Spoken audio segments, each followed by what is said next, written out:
About 35 years ago, I got obsessed with a simple question. What makes the difference in the quality of people's lives? What makes some people leaders and other people followers? What makes most people talk about a dream and never follow through, and other people, just a small percentage, kick ass, take names. You can throw any obstacle at them, they find a way to break through. What's the difference? And when I first grew up, I grew up very poor financially. I grew up in a very tough environment. When I met my fourth father, I said, Mom, I'm confused. I was confused because I always loved people, just my nature.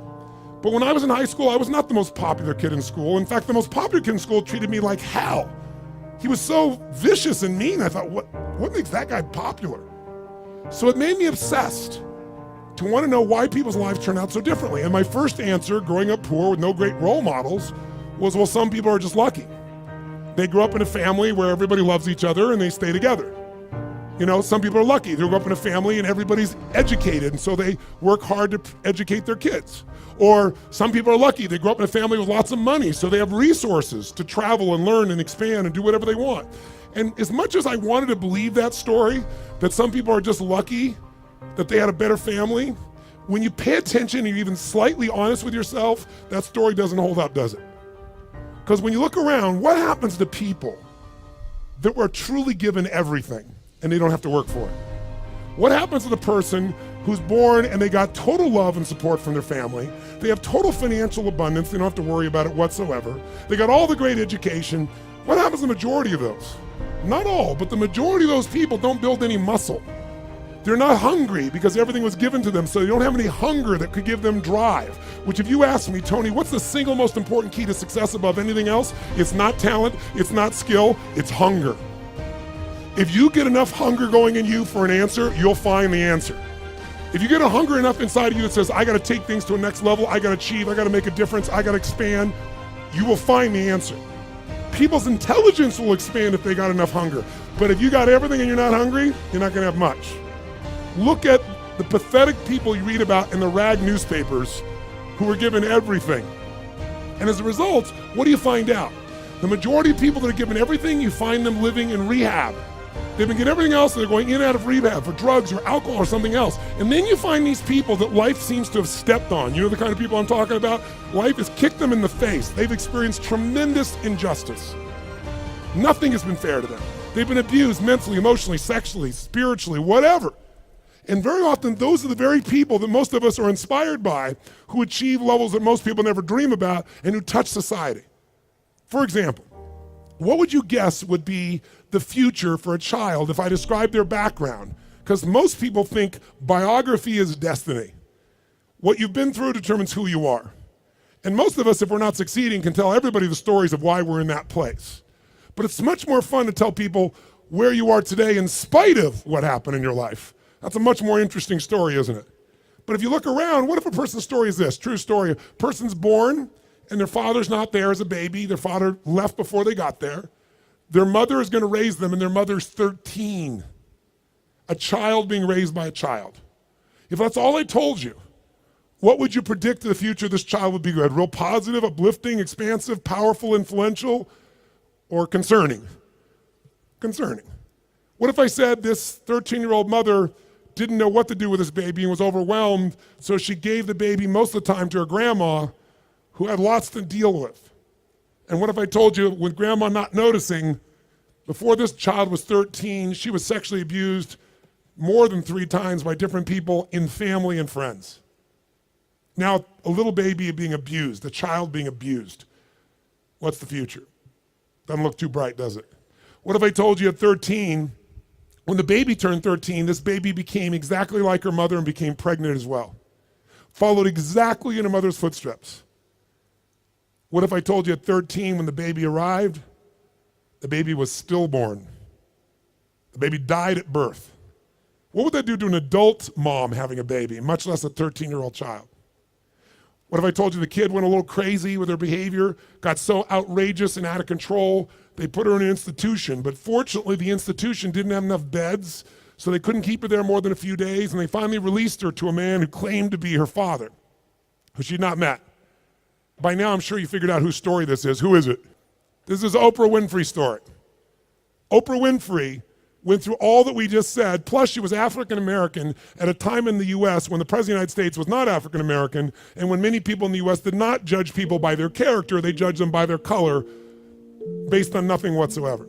This woman has become one of the most influential people in the world, females on the planet, and that's her story. So the reason is, whatever story you're being told about the economy, whatever story you're being told around you, you have to be so aware not to buy into a limiting story. Either someone else telling you that or you telling yourself that. And I'll tell you something, it's gotten worse as the years gone by, and I think the US has been the leader in it. I'm not attacking my country, it's interesting what's happened in my country in the last 2 decades. Some of you may be old enough to remember 20 years ago when things started to change, because America likes to export their stories. So I think many of you, if you're around then, can remember there was a story of 2 young men who killed their parents in Los Angeles. Their names were the Menendez brothers. Does anybody here remember that story, the Menendez brothers? Keep your hands up so I can see a sense. Yeah, quite a few of you can remember the story. If you didn't know the story, it's about these 2 young men. They killed their parents, their mother and father, at point blank range with a shotgun, murdered them in cold blood. But when they went to a jury trial, the jury couldn't decide. They admitted they did it. They admitted it. But they said, but our parents were abusive. And so the jury literally was deadlocked. It took 2 jury trials to convict them. Now, all because they were abused. Well, many people are abused. They don't kill their parents with shotguns, right? See, if you and I are going to be successful, we're never going to get it by blaming somebody else, including God. People say, I'm poor because God wanted me poor. I'm fat because God got me fat. No, you're poor and fat because you sit on the couch and watch TV and eat Cheetos all day. It's not God's fault. So what I'm suggesting to you is you and I have to come up with a better story, a story that can make things work. So now I want you to tell me the truth on something here. Tell me right now, who here in this room has ever failed to accomplish something that really mattered to you? We all know we failed at some point. The first time I ever asked this question on stage, it was spontaneous. I was at this group called TED, Technology, Entertainment, and Design. And I asked everybody in the audience, because they're all multi-billionaires, the guys that started Yahoo, the guys that started Google. It's this really unique group of people. And they're in this darkness. And they weren't responding, so I said, let me just ask you a question. How many of you have ever failed? No one raised their hand. I said, thank you for your full participation. How many of you have ever failed? They all raised their hand. I said, great. When you failed in the past, why did you fail? And this is where you hear people's story. Remember why I'm telling you this? Because I want to tell you right now, you might write down something. Change your story, change your life. We all have a story about why we are where we are. If you're not where you want to be in your life, in some area, like maybe your body's great, but your finances aren't, or your finances great, but your relationship sucks, or doesn't, or whatever, the bottom line is, you've got a story why it's that way. And the story we tell ourselves protects us from pain. It gives us a reason why it's not our fault, or it's gonna be okay in the future. But the story that protects you also imprisons you. It keeps you from changing your life. So in order to create a change in your life, you really truly gotta change your story. You gotta shift your story. You gotta find a story that's gonna empower you, a story that's gonna strengthen you, a story that'll push you beyond anything you've ever done in the past. So the story most people have, and that they had at this TED piece was, I said, why have you failed in the past? Didn't have the money, didn't have enough time, didn't have the right resources, didn't know the right people, didn't have the right contacts, didn't have the technology. Some people said we had a lousy leader. The leader said I had lousy people. Right? Isn't this stuff what people tell you? And then in the darkness, I heard this voice say, I didn't have enough Supreme Court justices. And I looked into the dark room down there in the front row, and it's Vice President Al Gore, who lost to George Bush, and the whole crowd, I was in Northern California, and it was a Democratic crowd, so they all stood up and cheered like crazy. And when they're done cheering, I just stood there and I said, that's one way to explain why you didn't become President of the United States. You didn't have enough Supreme Court justices. But I might suggest there might be a different reason. And everybody was like quiet, going, what's he gonna say? And I said, let's look at everybody else first. Those of you who told me you don't have the money, you don't have the time, you don't have the education, you didn't have the right people, didn't have the right skills, didn't have the right technology, you didn't have the right Supreme Court justices or enough of them. I would submit to you, you've all told me the reason you failed is you didn't have the resources. Time is a resource, money is a resource, technology is a resource, knowing the right people is a resource. And I said to the audience, here's my experience working with the most successful people on the face of the planet, athletes, presidents of the United States, multi-billionaires. Here's what I know from them. Resources are never the real problem. A lack of resourcefulness is the real problem. I'll say it again. Lacking the resources is not the problem. Lacking resourcefulness is the real problem. What I mean by that is very simple. The ultimate resource is human emotion. What starts wars? Is it logic? Hell no, it's emotion. What makes you get married or get divorced? It's emotion. What will make you stay up all night, work to build your business? Emotion. What will make you give up? Emotion. If you don't master your emotion, if you don't become resourceful, then you're gonna think the problem is resources. Because I'm here to tell you, every great person I know didn't have the resources, but they got them because they're resourceful. And what that means is, if you're creative enough, creativity is an emotional resource, can you find an answer to the problem, yes or no? If you're determined enough, can you find the money that you don't have, can you find it, yes or no? If you care enough and get other people to care with you, can you get them to help you, yes or no? If you are bold enough, if you're strong enough, if you're disciplined enough, can you get yourself to do things other people cannot find a way to do, yes or no? See, the ultimate resource is resourcefulness. And I tell you that, my friends, because I grew up with no resources, but I became very resourceful, and that's why I have the privilege to be with you today. And I said, so are you, Mr. Vice President? I watched you speak last night, and the previous night he'd spoken to this Who's Who crowd, and he had spoken on the inconvenient truth. And it was the first time he did that speech that they made into a movie. And he was so passionate. And you never saw him passionate, but he was passionate. He grabbed everybody. People liked him, people didn't like him.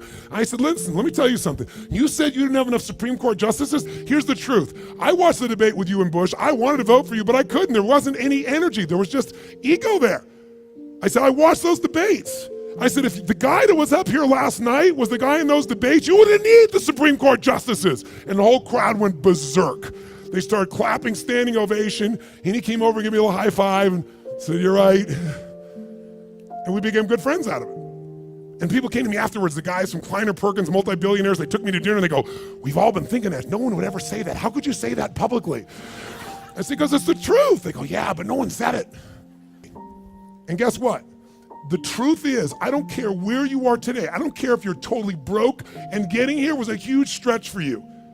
If you can find the hunger inside of you and you can remember, I don't need resources, I need resourcefulness, that'll get me the resources, then anything you dream about you can make real. But the minute you forget that and you come up with a story that goes, I don't have the money, I don't have the time, I can't do it, it's too far away, that's what's gonna kill you. Change your story, change your life. And we all have a story because we're afraid, all of us, to fail. We're afraid to not look good. We're afraid to be disappointed. We're afraid to get our hopes up. But the only way that you get courage, courage means you're afraid, but you do it anyway.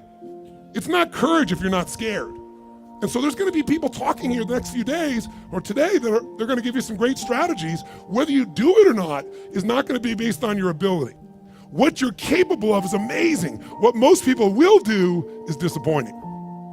It has nothing to do with the content of what needs to be done. It's everything to do with the mastery of your own states. So here's what I believe. My passion is not just get up and talk. My passion is get people to rewire themselves. So how many of you came here not just for information? How many came here for some breakthroughs? A breakthrough means a new quality of life where things that were impossible are possible. Who's with me on this? Say aye. So let me give you 3 keys to a breakthrough. Any one of these 3 can give you a breakthrough, but if you do all 3 of these, you're gonna have an extraordinary breakthrough. So let's start with something so simplistic that none of us would be emotionally attached to it, and we all know it's true. And let's take a symbol in society. All over the Western world, including Australia, and you guys are a bit better than America, but not by a whole lot. What's happened to societies, Western societies, in terms of their health and fitness? Now, I don't know the current numbers here in Australia, but I'll tell you how bad it is in the US. I know you're slightly better than this. 1/3 of Americans are obese now. 1/3. Literally 60% of Americans are overweight. Now, I want to ask you a question. Is that because the strategies required to losing weight are so complex that it's just completely overwhelming? Is that why, yes or no? No. However, if you have the wrong strategy, you're guaranteed failure, even if you're motivated and driven and excited. Is that fair to say? Like, I can remember a few years ago when on the cover of Time magazine was a diet called the Atkins diet. And it said, I don't remember the exact number, I think it was 13% of Americans, the largest number ever, were all on this diet. Now, if you knew anybody who was on the Atkins diet, of course you'd lose weight. First, the number of calories you took came down, but second of all, you ate such an acidic diet that you literally had to pee on a stick so you wouldn't go into acidosis. And if you ever smelled the breath of someone on that diet, you wanted to stay as far away as you humanly could be. Now that's not too hard to figure out, that if I gotta pee on a stick so I don't go into acidosis and my breath is this bad, this may not be a sustainable approach to losing weight. But everybody did it. So if you have the wrong strategy, it's not gonna work. So let me give you 3 things in reverse order of importance, okay? Reverse order, least important first. If you want a breakthrough, one of the things that give you a breakthrough is a strategy. A new strategy could change everything. Does that make sense? A new way to do something. If you come up with the right strategy, it could save you a decade. It could save you 5 years. And one reason to come to a seminar like this, in my opinion, is to gather up as many strategies as you can. And what I want to do in just this short little time I have with you is see if I can give you some strategies that'll give you breakthroughs in whatever you want to go after. Some real quick strategies that really work. What is a strategy? It's a specific way to do something that if you do it that way, you get the result every time. Let's think about a strategy like a recipe. If you know someone's recipe and they took 25 years to figure out how to make the perfect chocolate cake, and you're not a baker, but you got their strategy, you got their recipe, how often can you get the same quality of chocolate cake if you follow their recipe, if you follow their strategy? How often will it work? How many times? Every single time. That's the beauty of a strategy. So there's gonna be a lot of strategies available to you here during this course. I'd be listening and find the strategies that appeal to you most. But I'd submit something to you, my friends. I'm a strategist. I'm a business and life strategist. I'm always finding the little thing that'll change it all. I'm obsessed by it, and I filled up my events with them. But I know something about strategies. You can give someone the perfect strategy, and they can still not do it. They can even know it's the right strategy and still not follow through. That's why the problem in our society is not a lack of strategies. If I said to you right now, okay, we gotta lose weight, and we're in downtown Brisbane, and we were to walk 10 blocks, how many places would we pass within 10 blocks that could help you to lose weight, for example, or get fit or get strong? How many? In fact, you don't even have to get up out of this building to learn how to lose weight, because today, God forbid you were gonna get up and walk, you could just pull out your iPhone or your iPad or whatever phone you have, and you could download 10 books right now that you'll never read, right? On how to do it. Maybe you'll start reading the first one, and then you'll get a little text. Oh, what's the text say? And you won't read the rest of the chapter. How many trainers are there in the Brisbane area that could get you fit and strong? Are there plenty, yes or no? Yes. So, is it a strategy problem, do you think?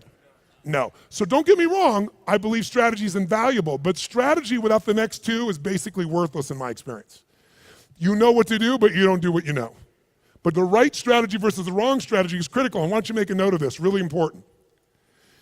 You have to do the right thing at the right time. I'll give you an example in my country. Buying a house, right thing to do. In my country, 2007, wrong time. If you bought a house in the United States in 2007, right now you're upside down anywhere from 30 to 70%. 70, in places like Las Vegas, they're down 70%. I have a friend that had a $10 million home, just sold for $3 million. That's why, my friends, I'm a student of seasons. That's why you have to understand and become so incredibly bright and aware as to what's really going on. So when someone tells you the strategy, you go, is that really right now? Because they'll show you a strategy that worked. The question is it working now? You want someone who's done it and is doing it. People go all the time and they go see someone, let's say a really nice stockbroker who then tells them what to do with their finances, but you got more money than he does. That ought to be a clue he's not the person to talk to. People go to psychiatrists all the time that are taking antidepressants for their depression, and they wonder why they don't get better. I mean, we're weird this way. I'm telling you, if you're gonna get a strategy, you better get somebody who's doing it, someone who's getting results. Now, strategy isn't critically important. Even though I beat up on it, is it still a huge advantage with the right strategy, yes or no? Yes. So what's the second thing? The second element, though, that affects whether you're gonna use the strategy or not is the story you tell yourself. Does that make sense? Because if your story is, I'm big boned, or I've tried what? I've tried what? Everything. If you tried everything, you'd have the answer. Right? But when people say I tried everything, what does that do? It makes your brain go, see, I've tried everything. There's no reason to try anymore. It's not my fault. I'm just big boned. I just have low metabolism. right? It's just, I've always been this way. And by the way, people's stories are often true, but they're not effective. It may be true that you have low metabolism. It may be true that you're big bone, but that's not why you're fat. It's because you're doing nothing to change your metabolism. Make sense? Or I don't have a relationship with a great man or great woman because all the good ones are gone. Or they're gay and I'm not, or I'm gay and they're not, something of that nature, right? Isn't that a common story people tell themselves? And what does the story do? It kills your hunger, it kills your drive, it gives you a reason not to face the discomfort.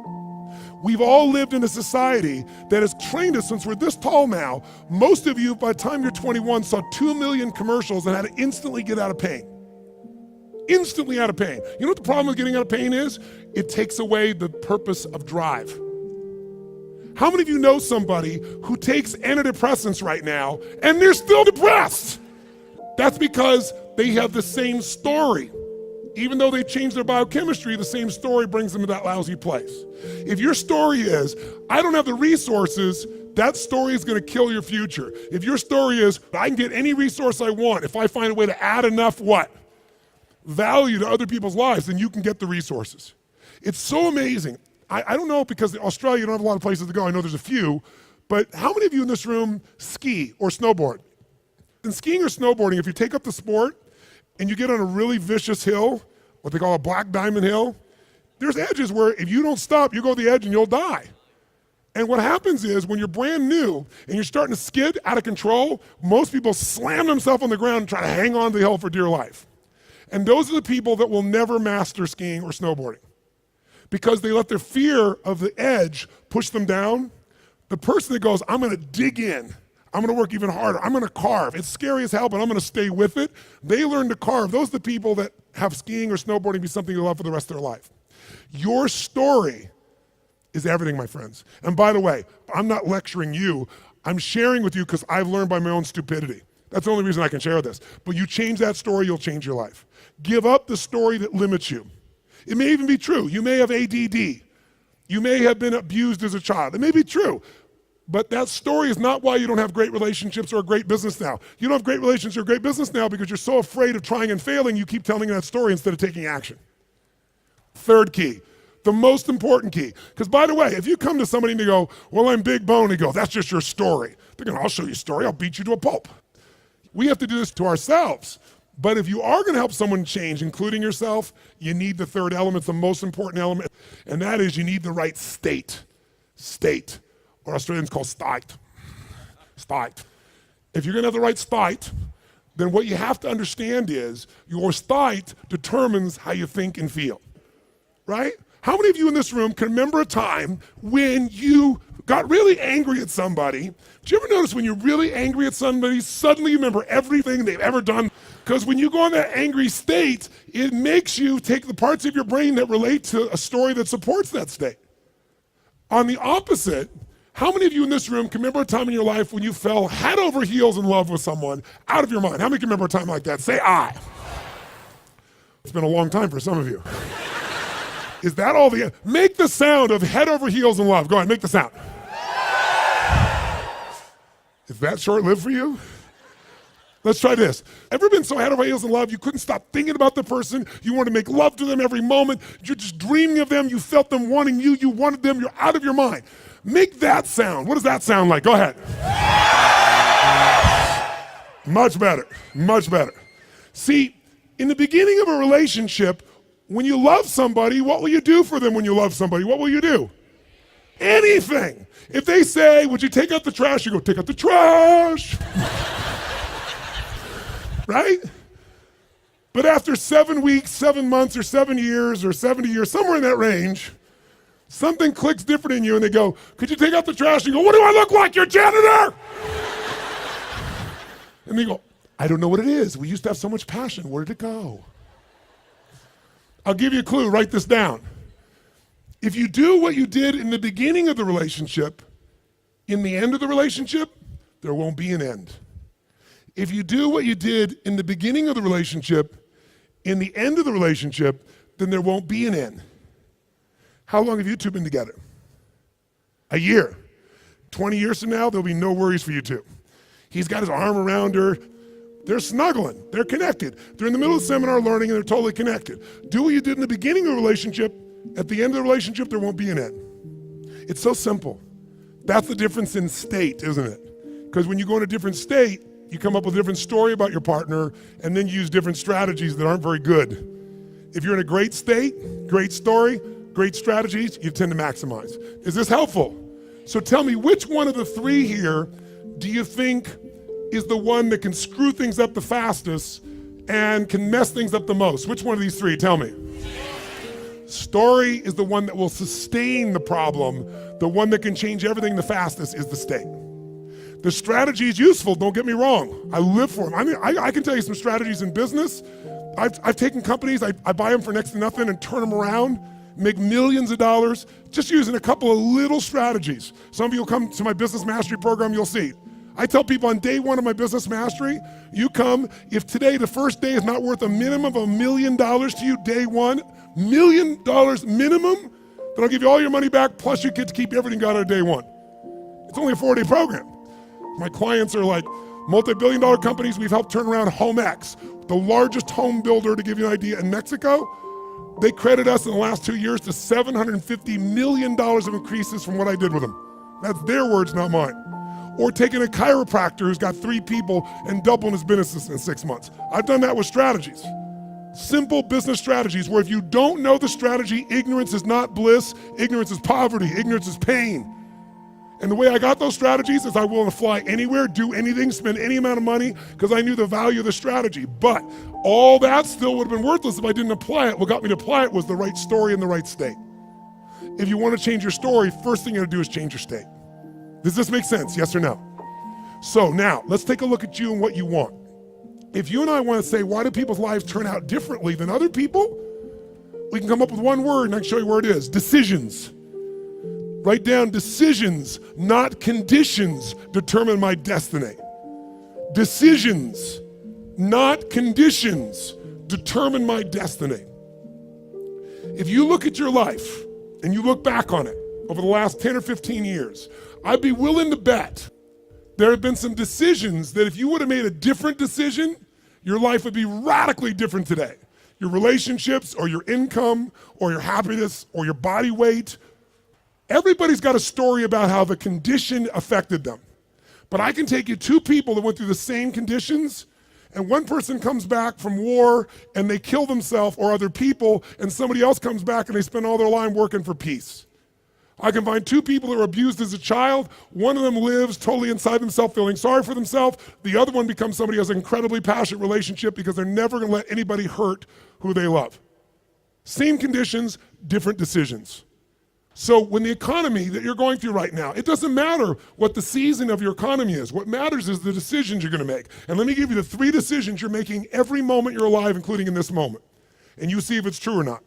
First decision you're making right now in this moment, every moment of your life, is what to focus on. What to focus on totally affects your life. Think about it. Whatever you focus on, you're gonna feel even if it's not true. If you're focusing on, oh my God, the economy's gonna go to hell, when you focus on like that, you're gonna feel like hell, and your decisions are gonna be hang on to what you got. If you're focusing on, everybody's scared to death, this is a perfect time for me to find an ultimate advantage, because during times of maximum pessimism is when you can do the best. If that's your focus, you're gonna find a different set of opportunities. Focus equals feeling, focus equals direction, focus shapes everything. What's the problem though? Most of us don't control our focus, we let the world around us do it, don't we? If you're gonna turn on the television set, tell me something. What does the news always try to do to get our attention? Tell us what's rosy and beautiful and magnificent? No, or find something that will jolt us. Which one? Jolt us. In the old days, today the news is in your pocket, right? It comes to you through your Twitter feed. It comes to you by being fed to, for example, by text by friends or whatever. The news follows us. But to get our attention in a world where everyone's fighting for our attention, they're looking for a story to jolt you. In the old days, before you had news in your pocket, you walked by a newspaper stand, and if it said something like, the headline at the top said, great weather this weekend. What did you do? Smiled, that's cool. Did you buy the paper? No, I'm not gonna buy the paper, great weather, I know what I need to know. But if the headline says, big storm coming, what happened? Boom, some money when that sucker you pulled out, you need to know more. So the news is so competitive today, 24/7, there's not enough news. They've got to constantly play this game. So if you don't take control of your focus, the world will do it for you. If you want to feel good about something, what kind of news? What if there was a movie? And you went to the movie, and here's the beginning of the movie. The main protagonist, the main character, is cool, having a great time, physically healthy, strong, happy, great family, great finances, great everything. That's how it starts, okay? Second part of the movie, still good. Third part of the movie, phenomenal. End of the movie, everything's cool. Who's gonna go to that movie? What are they gonna say? That movie's the most boring what? Movie on the planet. So you and I, if we don't take control of our own focus, we let the environment do it for us because they're always looking to get your attention. Film at 11, your child could die by drinking the natural water here coming out of this area. And when you get to the story, it's never quite the story, but they use that headline to get you. There are headlines in your own life too, though, aren't there? Headlines we use on ourselves. If you want to change your life, change your focus. I'll give you 3 examples, real quick. Everyone has a pattern of focus. It's not what you focus on in the moment that affects you. It's what you focus on regularly. So for example, do you tend to focus, personally you, on what you can control or what you can't control? Those of you focus on what you can control tend to feel more in charge of life. Those that focus on what you can't control, by the way, is there plenty of stuff we can't control in this world, yes or no? Tons. And if you focus on it, you will be depressed. Depressed people constantly focus on what they can't control. Second, and it doesn't matter what drugs you take, if you keep focusing on what you can't control, you're gonna get depressed if we add 2 more. Here's another pattern. Do you tend to focus on what you have or what's missing in your life? The tendency today is what's missing, and sometimes we make up what's missing. If you focus on what you have, when you're focused on what you're grateful for, how does your life feel? When you start thinking, oh my God, look at how I'm living. I mean, the worst Australian person who's having the worst, toughest time is having a better time than 90%, I should say more like 80% of the planet. Because about 80% of the planet lives on $2 a day. Most of us, our worst nightmare is somebody else in the world's greatest dream. But if we don't focus on what we have, and we focus on what we're missing, you're gonna feel like hell. And don't get me wrong, sometimes focusing on what you're missing will give you some drive. Cool, but you just gotta balance it out. People are depressed, always focus on what they can't control, always focus on what's missing, and here's the third one they have, third one. And by the way, most of you have one of these, maybe 2, not all 3. If you have all 3, I know you get depressed pretty easily, okay? Third one, do you intend to focus on the future, the present, or the past? Now, we all do all 3, right? But which one do you tend to put more focus on, the future, the present, or the past? What is it for you? Just say it out loud, quick. Future. Now, in this room, you hear a lot of the future, which in my country is called future. And most of you came here because you're interested in the future, aren't you? Isn't that why you came here? That gives you an advantage, doesn't it? Because most people tend to look at the past. If you're focused on the past, since you can't control it, it's gonna probably, many times, lower your energy or even depress you. If you focus on the present, you'll probably be happier because the present moment's got more to it. A great business person looks at the future and the present, back and forth. A great happy human being tends to live in the present. A miserable human being tends to live in the past. Now, there's some exceptions. If your past is the best part of your life, you might want to spend more time there. But the problem is, if you're trying to drive yourself into the future and you're using a rear view mirror called the past, what's gonna happen, my friends? Tell me what's gonna happen. You're gonna crash. You're not gonna go backwards, you're gonna crash. Make sense? So these are just 3. I could give you so many more, and if you decide to come to the seminar, we're not just gonna tell you this, we're gonna work on it, but I wanna at least make you aware of it. So if you catch yourself focusing on what you can't control, go, okay, of course I can't control this, but this is what I am in charge of. This is what I can control. I'm missing this, that may be true, but here's what I do have. That will shift your state, which will then allow you to come up with a better what? Story, which will then get you to possibly be able to use a better strategy. Here's the second decision you're making right now as you're sitting here. Second decision, as soon as you focus on something, you now have to give it a meaning. What does this mean?